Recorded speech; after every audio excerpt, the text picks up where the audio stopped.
Fatima's whole world has gone. Few of her family survived. On a patch of wasteland in a broken city, they try to keep warm. As she lists the dead. Anne, baba, kardeş, yani abi, abla. Mother, father, sisters, brothers, in-laws. 13 lost to the rubble, 10 children orphaned. 8 days ago, their house looked like this. This is what remains. A home, now a tomb, where her loved ones died.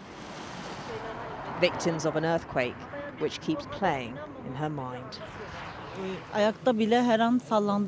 Even when we're standing, we feel like we're shaking, she says. Sleep is fleeting. Around them, rescuers try to recover the dead, as the living do what they can to survive. We heard stories of people being taken out of the rubble, but dying from cold, Fatima tells me. The freezing weather isn't the only challenge. Ne iş yapabilirim? Yani ticaret yok.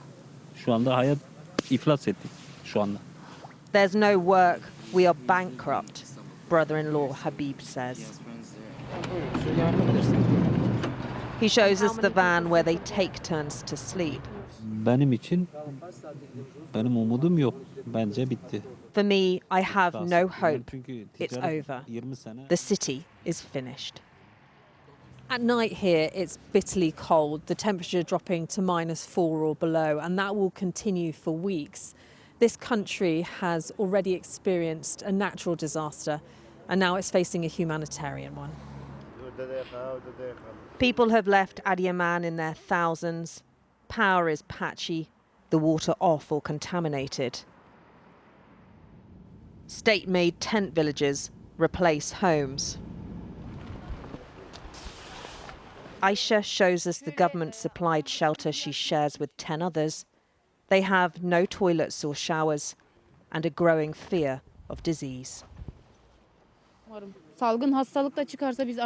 We can't deal with an outbreak now. Those who survived will then die. Half of the city is dead, she says.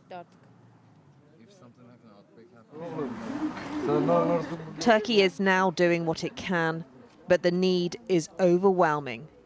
The suffering, endless. Siobhan Robbins, Sky News, Adiyaman, Turkey.